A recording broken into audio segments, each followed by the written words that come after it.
What's one moment that made you go, that's it, I'm done? At my son's wedding, they told me, in the same practiced tone people use when they are sure you will be reasonable, that his stepdad would stand with them and that I could just watch, and I felt something slide into place that I had not prepared for. So I smiled, because I have learned that a smile can be armor. I walked to the nearest chair like a guest who wandered in by accident, and I sat down without asking a single question, because if they wanted me invisible, then I was going to show them what it really looked like when I stopped carrying the weight that kept all of them upright. You know how people love to say it is not personal, it is about logistics, about the program, about the photos, about tradition, and they say it with a shrug as if you are the one being dramatic. And you nod because you do not want to be the mother who ruins a wedding, and yet inside you are doing the quiet math of everything that brought you to this day, the late nights, the hospital forms, the car insurance, the first apartment deposit, the way you picked up the pieces when his father went chasing a new life, and Greg arrived years later when the training wheels were off and the road was smooth, and how somehow that made him the one with a place on the stage while I was told to sit and be grateful for a good view. I did not make a scene, because scenes help the people who wronged you pretend you are the problem, so I did what I do best, which is quietly redirect the current. And while the coordinator fussed with place cards and the photographer herded relatives into tidy lines, I texted the DJ and told him to pull the montage I had paid for. The one with the home videos I digitized on my kitchen table, and the track list I argued over with myself until it felt right, and I said we will not be showing it. After all, please keep the file and invoice me anyway, and he sent back a question mark followed by a polite no problem, and I sat there and watched the timeline start to wobble in ways only a mother notices, like a tiny hinge loosening on a heavy door. While everyone took photos, I stayed in my chair and answered small talk from a cousin who does not know my son's middle name and from an aunt who swears she always believed in me. And I nodded because I was not going to ruin anyone's plate of chicken by explaining that belief does not mean much when it only shows up after the hard part is done, and when they called for parents of the groom I stayed seated. And the stepdad took his place with a proud grin and a stance that said he had been rehearsing this posture for weeks, and I thought to myself that there is a difference between raising a child and posing beside one, and it is funny how that difference disappears when there is a camera and an audience. People will tell you that forgiveness is the adult option, that maturity is swallowing the insult and sending a generous gift, and I believe in forgiveness when it is earned, but not when it is demanded like a tip. So when the planner asked if I still wanted the mother and son dance, I said it was better to skip it, because we were tight on time and everyone looked tired, and her shoulders dropped with relief, and she said that made sense, and I let her think it was kindness. Because kindness is a currency, and I was done giving it away for free. Do not think I felt nothing, because I felt plenty, and none of it was the kind of pain that makes you wail. It was the kind that sharpens you, the kind that turns you into someone who can sit still while her heart stomps its foot like a child in a hallway. And when dessert came, I stood, touched my son's arm in passing, said I was so proud of him, and that I hoped he would have a beautiful life with Emma, and he looked at me with a quick flicker of something like confusion, like he could not decide if he had done anything wrong, and I hugged her, because I am not going to teach anyone how to treat me by attacking their wife on day one, and then I thanked the staff, tipped the bartender more than I should have, and left without giving the coordinator the envelope with the check I had written weeks ago, because nothing says I approve like helping underwrite a memory that I am not allowed to stand inside. In the car I did not cry, and that is not me trying to be tough, it is simply that tears are for grief, and this was not grief, it was a decision, and I drove home with the kind of silence that feels like a locked door, and I set the envelope on my kitchen counter. And I poured myself water, and I listened to my phone buzz from the other room as the posts went up and the congratulations stacked, and the tags tried to pull me into a story that had been edited without my consent, and I turned the phone over so the screen faced the table, because I did not owe a single reaction to anyone who could only see me when I made their pictures look complete. I slept hard and woke before the sun because old habits die slow, and I made coffee and opened the back door to let the air move through the house, and then my phone started ringing with his name on it, over and over. And the first call I let go to voicemail because I was not ready to hear whatever version of the truth he had produced overnight, and then the second call and the third, and by the fifth I turned the ringer down, and by the 10th I set it in the drawer, and by the 15th I finally pressed the speaker and listened to him cry and breathe and beg me to pick up, saying, "Please, Mom, please pick up. I am sorry. I think I messed up. I need you." And I stood there with my hands on the counter, steady as a judge, and I did not answer. Because sometimes the only thing that teaches people to stop treating you like a seat filler is the day you refuse to stand on command.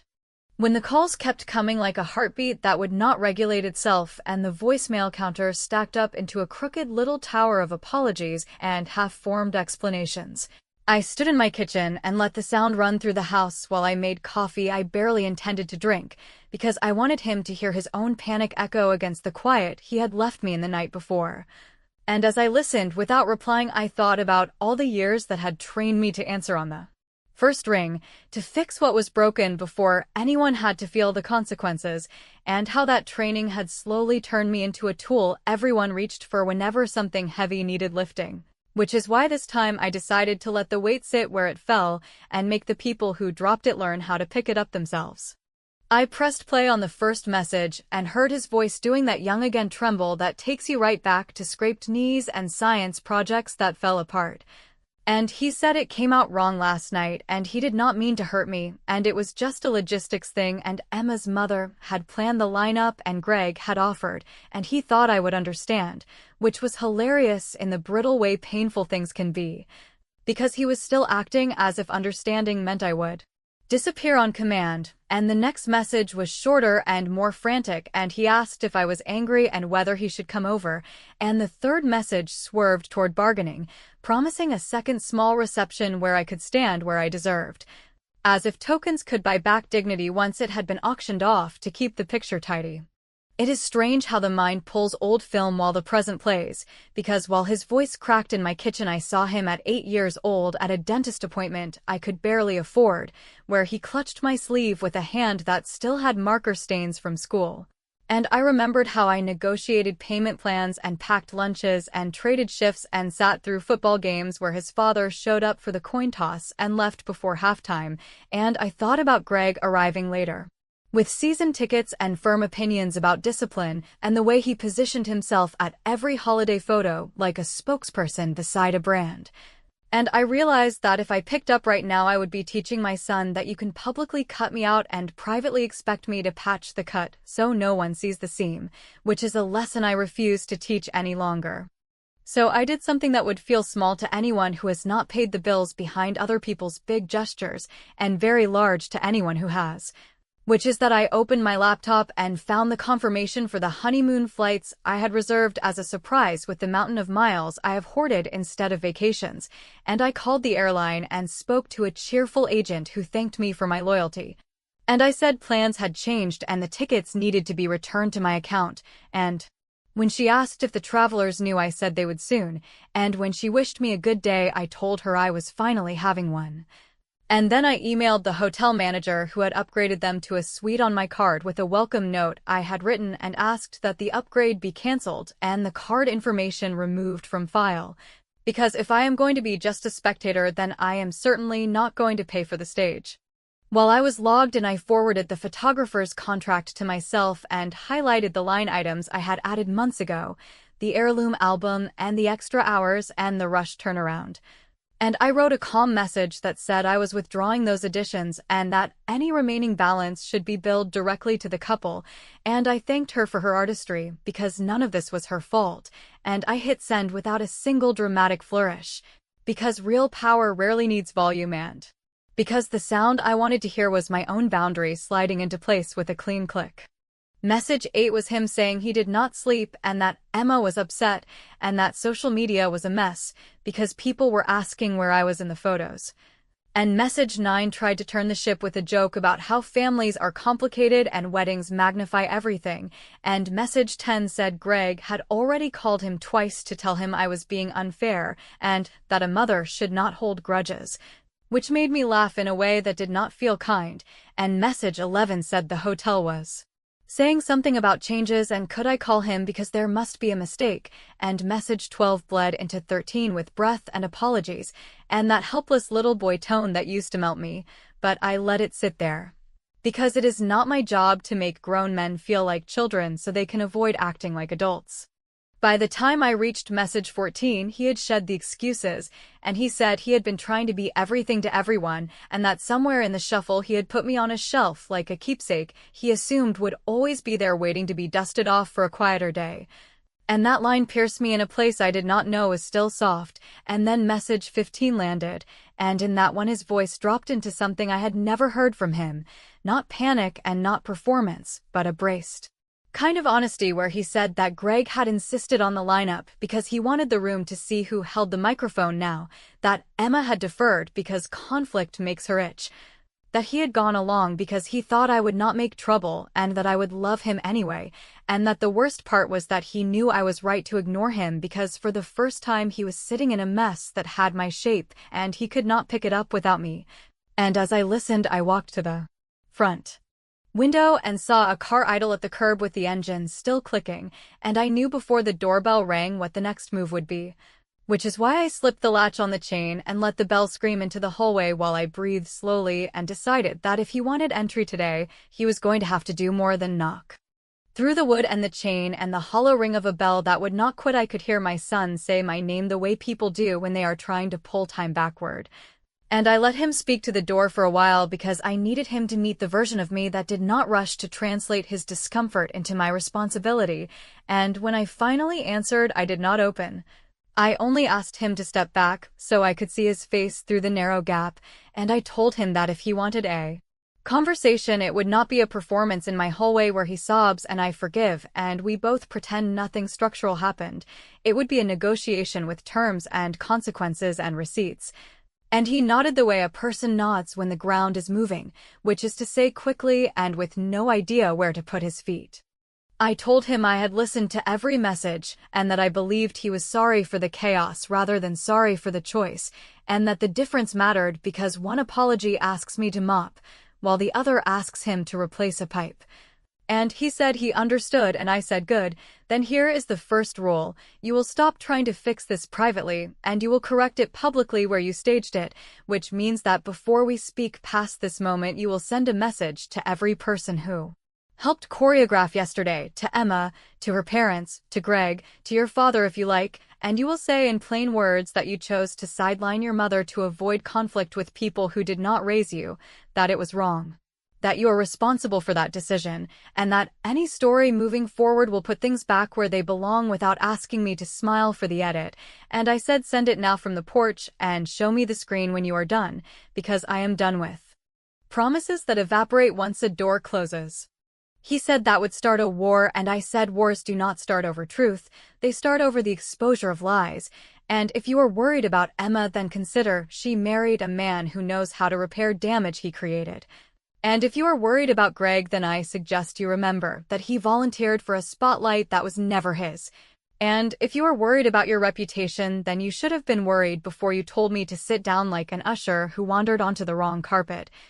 And he swallowed, opened his phone, and typed for a long time with his thumb hovering, and I could see the wording wrestling with the old habit of softening me into a misunderstanding. And I said out loud through the chain, please do not use the word misunderstanding, because that is a word people use when they want to keep the furniture where it is. And he pressed send and the little blue bubble jumped, and a second later his screen throbbed with replies that turned his face the color of someone who has finally met the bill. I told him the second rule was about money because money is where respect writes itself in ink, and I said you will inform the photographer that the album and the rush and the extra hours are no longer under my card because I withdrew them this morning. And you will not ask me to reinstate those charges to make this less awkward, and you will call the airline and the hotel and speak to actual human beings about the changes you are suddenly hearing about, and you will not forward me their hold music and ask me to clean it up, and you will take your registry and remove my name from any gift labeled from the mother of the groom, because I am not buying my way into a memory that asked me to leave through the side door. And while we are at it, you will email the coordinator and tell her that the mother and son dance was not skipped because we were tight on time, but because you placed me on a bench, and we will see if the story still sits comfortably when it is told without cushioning. He said Emma was already upset, and that her mother was saying I was playing politics, and that Greg had texted him a string of paragraphs about forgiveness and family unity. And I said forgiveness, without confession, is just public relations. And he ran a hand over his face and said he was so tired, and I told him that tired is what you get when you drag an old lie up a hill and call it compromise, and then I gave him the third rule, which was that I would not discuss any of this in a triangle with him and Greg, or him and Emma, or him and his father, because 3 is where truth goes to die. And if he wanted to speak to me today, he would need to show me that he could stand on 2 feet and tell one story without importing a chorus. And if a chorus arrived anyway, I would close the door, and we could try again in a week. He looked at the phone as it vibrated with messages from Greg that I could not read, but could certainly recognize. The cadence of a man who thinks he owns a microphone because people hand him one. And he said he wanted to come in because the porch felt like a stage, and the street felt like a jury. And I said the porch is honest, because it keeps you in the air you created. And if you want indoor air, then you will do one more thing, which is simple and very expensive, and I watched him square up. Like a person meeting a wave, and I told him that you will post a single sentence to the same circle that watched the wedding, not a paragraph and not a note that dissolves. One sentence that says I wronged my mother yesterday, I am fixing it.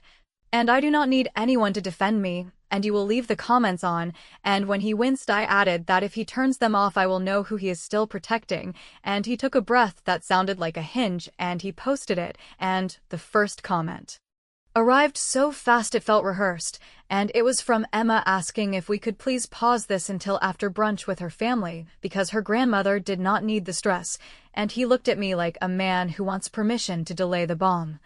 And I told him softly that this is not a bomb, this is the lights coming on, and then my own phone buzzed in the drawer where I had shoved it earlier, and when I answered there was no voice, just a pocket call that caught Greg's low mutter to someone on the other end, saying that he would come over and put an end to the circus, because the boy needed a strong hand and he would handle it, and while the porch hummed with the fallout of a truth finally spoken, I slid the chain free and opened the door just wide enough to say that if Greg walked up my path today uninvited, I would show everyone a kind of strength he had never learned to recognize. And as my son stared at me with a kind of awful relief, I heard tires crunch at the curb and a car door slam, which is how I knew the next move was about to cost someone more than they planned to spend. Greg came up the walk with that clipped stride men use when they believe momentum equals authority, and he started talking before his shoes hit the porch boards, telling my son to step aside and telling me that whatever was happening here needed to end, because families forgive and strong men take charge when emotions run high. And I let him get exactly that far before I said his name the way you use a handbrake on a hill, and told him plainly that he would not be stepping onto my porch without an invitation, that he would not be addressing my son as if he were a boy who needed corralling, and that he would certainly not be directing me like an event vendor who forgot to check in. Because the era of me smoothing his speeches into something palatable for the room ended the moment he decided a ceremony was a stage for ranking parents. He tried that careful voice people use when they want to sound calm while they load every word with a scold, saying we were all overwrought and that yesterday had been about optics and schedules and not about value. And he lifted his foot like a man about to cross a border he assumed was symbolic, so I pressed the phone to the door camera and hit play on his pocket call, letting his own low mutter fill the space between us. That promised to someone on the other end that he was coming over to put an end to the circus, and that the boy needed a strong hand and that he would handle it, and when the recording ended I watched the tiny flinch he could not hide, then watched my son hear, really hear, the tone that has been running his life through a filter for years, which was not a roar, not a tantrum, just that steady hum of a man who believes outcomes belong to him because he is comfortable grabbing the microphone. I said that in my house and on my steps there would be no microphones and no handlers and no group messages where I am the last to be added, and that if my son wanted to speak with me he could do it now as himself and alone. which meant Greg could wait at the curb like any other neighbor with an opinion, and my son surprised me by turning to him and saying that he needed him to leave. Not because I demanded it, but because he finally understood that he had been borrowing courage from people who liked the interest payments, and Greg did what controlling men often do when their script gets shredded. He laughed, he tried to tease. He called my boundary dramatic. He said Emma's family was already stressed and that I was punishing a bride on her first morning of marriage, and I replied with the plainest truth I own, that there is no punishment in consequences delivered to the right address, and that I was no longer forwarding my mail.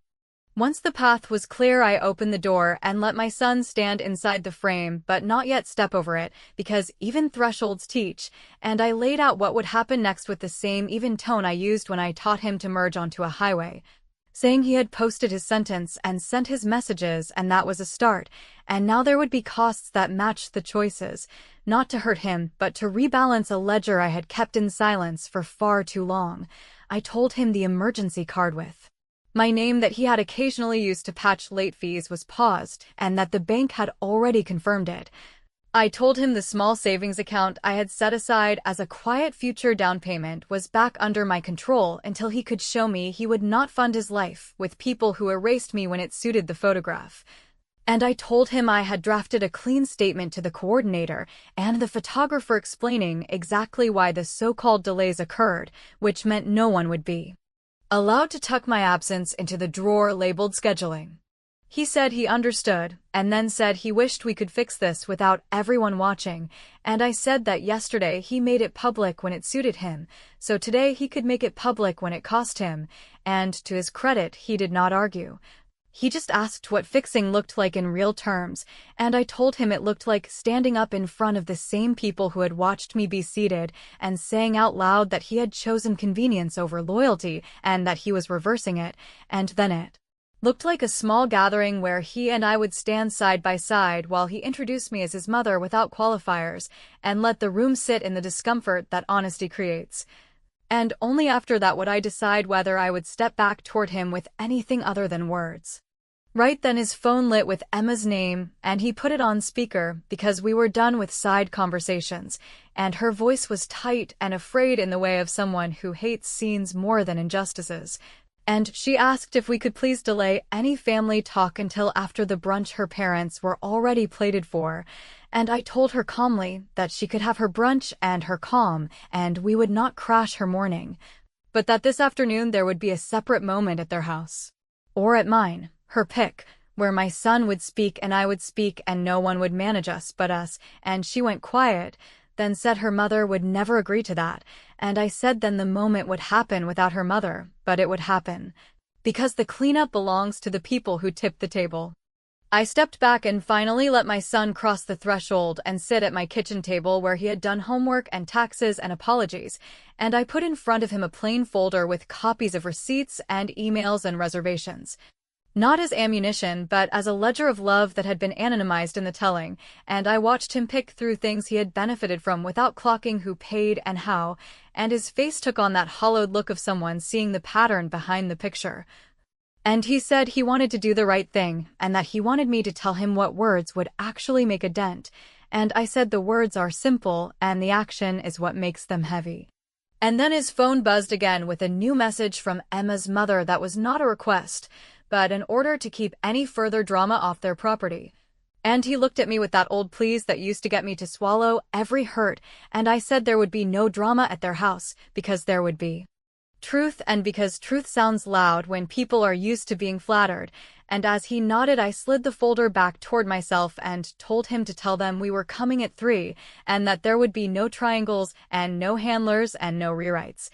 And while he typed with both hands like a man finally driving his own car, I stood and rinsed my cup and felt the kind of steadiness that has nothing to do with winning and everything to do with finally speaking the same volume as my life. And when he hit send and the screen filled with the predictable outrage, my doorbell chimed once more with a new shadow on the glass, and I knew from the shape of the silence that the person on the other side was not here to argue but to choose sides, which meant the afternoon was about to get very interesting.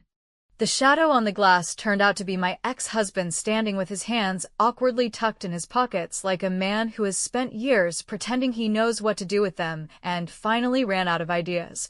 And after one long look that held more apology than language, he said he had come because the group chat was a slow-motion car crash, and because, for once, he did not want to be the man who watched from the shoulder. And I told him that if he was here as a spectator he could go, but if he was here to sit down, shut up, and back the truth while our son did the talking, then he could follow us this afternoon and keep whatever spine he had brought, and he nodded without arguing in a way that, to his credit, I had not seen since the year we were still building things from nothing, which meant I would allow him the smallest square of floor on which to stand.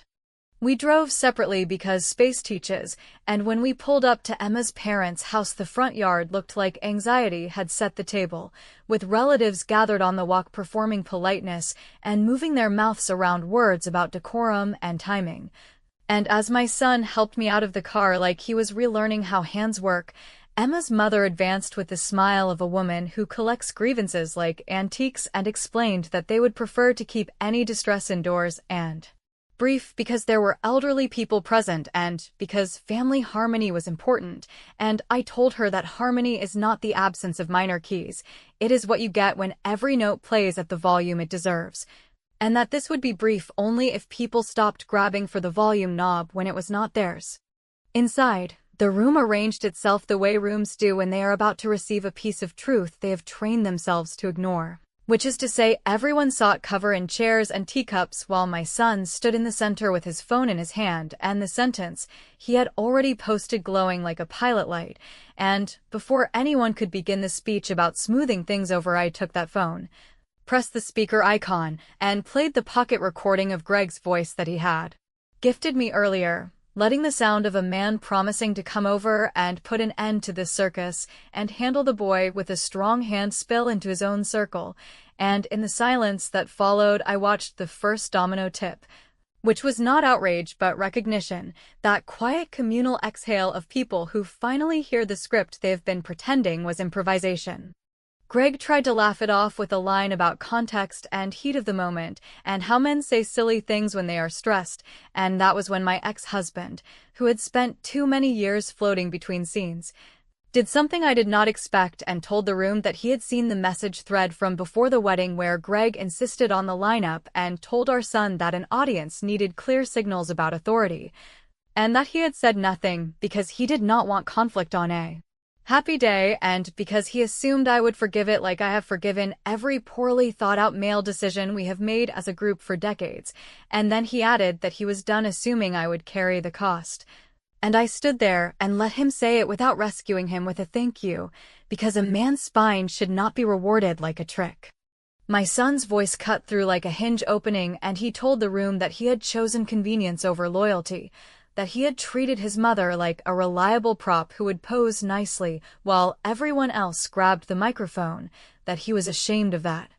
and that whatever fallout came would land on him and not on me, and then he turned to Greg and said that any further sentences about boys needing strong hands should be said to a mirror before they were said to him, and to Emma he said he loved her, and that love without courage is just decoration, and he was done decorating, and to Emma's mother he said that harmony would come after honesty and not before, which is when I stepped beside him because the order of things finally made sense. I had brought nothing dramatic, no slideshow and no tearful speech and no box of relics, only a small velvet case that I had planned to give him during the dance that never happened. The case that held his grandfather's cufflinks that were never Greg's to touch and never his father's to decide about, and I told my son that if he wanted them now he could have them as a symbol and a promise. But that symbols have weight only when the promise is kept in public, and that I would fasten them to his shirt in this very room where I had been edited out if he meant what he just said, and would leave the sentence he had posted exactly where it was, and he held my gaze for a long time that held every bedtime and every bill and every bandage. And he rolled up his sleeves and held out his wrists like a man who finally understood that lineage is not something you inherit, it is something you earn by who you stand beside when it costs something. When the cufflinks clicked into place, the room did that subtle shift groups do when they realize the center has moved, and I felt nothing triumphant or petty. I felt a clean steadiness that comes when finally the picture matches the story.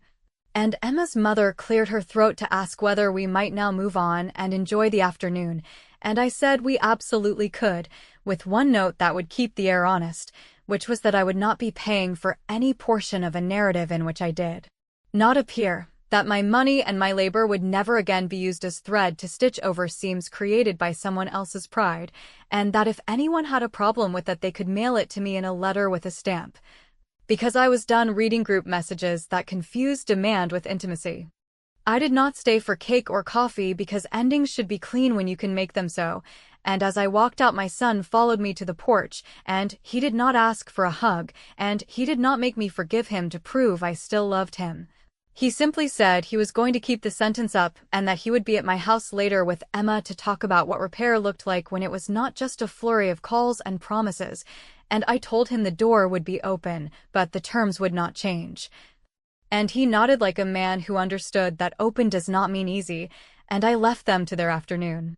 That night, my phone lit with a message that did not beg and did not bargain, only thanked me for not saving him and for making him do the work of standing up straight in his own life, and I did not reply because victory is not noise, it is alignment. And I set the phone face down, poured myself water, and finally watched the montage I had made alone in my living room, not because I needed the past to validate me, but because I wanted to remember that everything in those clips lived in my house. And my hands long before a man with a microphone tried to narrate it, and when the last frame faded I turned off the lamp. Not lighter and not harder, just unedited, which is a kind of win that does not require witnesses to count.